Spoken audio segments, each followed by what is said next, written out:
ശ്രദ്ധേയമായ നേട്ടങ്ങൾ നാടിന് സമ്മാനിച്ചിട്ടുള്ള ചാനലാണ് കണ്ണൂർ വൺ. അതിൻ്റെ 6ാം വാർഷിക ദിനത്തോടനുബന്ധമായി കണ്ണൂർ വൺ ചാനൽ ഇന്ന് പെരുമ്പാവൂരിൽ ഒരു മെഗാ മെഡിക്കൽ ക്യാമ്പ് സംഘടിപ്പിക്കുകയുണ്ടായി. ആരോഗ്യോത്സവം 2026 എന്നാണ് അതിന് പേരിട്ടത്. ഒരുപക്ഷെ ഞാൻ കണ്ട മെഡിക്കൽ ക്യാമ്പുകളിൽ ഏറ്റവും മനോഹരമായിട്ടുള്ള ഒരു മെഡിക്കൽ ക്യാമ്പാണ് ഇവിടെ നിന്ന്. ആയിരക്കണക്കിന് അതിഥി തൊഴിലാളികളാണ് ഇവിടെ പങ്കെടുത്തത്. പ്രത്യേകിച്ച് പെരുമ്പാവൂർ നിങ്ങൾക്കറിയാം മിനി ഇന്ത്യയാണ്.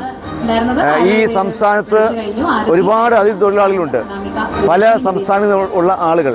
അവരിൽ ഭൂരിപക്ഷം ആളുകൾ വരുന്നത് പെരുമ്പാവൂർക്കാണ്, കുന്നത്തനാട് താലൂക്കിലേക്കാണ്. അപ്പോൾ അവരെ വിളിച്ച് അവരെ ആരോഗ്യ കേരളം പരിപാടിയിൽ പങ്കെടുത്ത് വിവിധ ഡിപ്പാർട്ട്മെൻറ്റുകൾ സർക്കാരിൻ്റെ സഹായത്തോടു കൂടി തന്നെ നമ്മുടെ കണ്ണൂർ വൺ ചാനൽ ഒരു മെഡിക്കൽ ക്യാമ്പ് സംഘടിപ്പിച്ചു. പല ടെസ്റ്റ് ഉണ്ടായിരുന്നു. അപ്പോൾ ഓരോ കൗണ്ടറുകൾ പ്രത്യേകമായി കേന്ദ്രീകരിച്ച് ഡെന്തൽ, അതുപോലെ തന്നെ പല രീതിയിലുള്ള കാര്യങ്ങൾ, സ്കിൻ ഡിസീസ്, മറ്റ് വിവിധമായ രോഗങ്ങളുള്ള ആളുകളെ സ്ക്രീൻ ചെയ്ത് കണ്ടെത്തി അവർക്ക് വേണ്ട മരുന്നും ഒക്കെ സൗജന്യമായി കൊടുക്കുന്ന ഒരു മാതൃകാപരമായ പദ്ധതിയായിട്ട് ഈ കണ്ണൂർ വൺ ചാനൽ നടത്തിയിട്ടുള്ള ഈ ഒരു മെഗാ മെഡിക്കൽ ക്യാമ്പിനെ അഭിനന്ദിക്കുന്നു.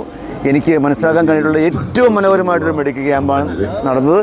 തീർച്ചയായും ഈ ചാനൽ ഇനിയും ഇതുപോലുള്ള സാമൂഹ്യക്ഷേമപരമായ പ്രവർത്തനങ്ങൾ ചെയ്യാൻ കഴിയട്ടെ എന്ന് ആശംസിക്കുന്നു. നന്ദി.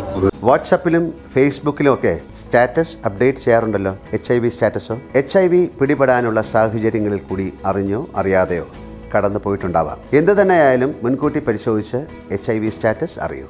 സൗജന്യ HIV പരിശോധനയും കൗൺസിലിങ്ങും ആരോഗ്യ കേന്ദ്രങ്ങളിൽ പ്രവർത്തിക്കുന്ന ICTC അഥവാ ജ്യോതിസ് കേന്ദ്രങ്ങളെ സമീപിക്കുക. നിങ്ങളുടെ സ്റ്റാറ്റസ് എന്തായാലും വിവരങ്ങൾ രഹസ്യമായി സൂക്ഷിക്കുന്നതായിരിക്കും.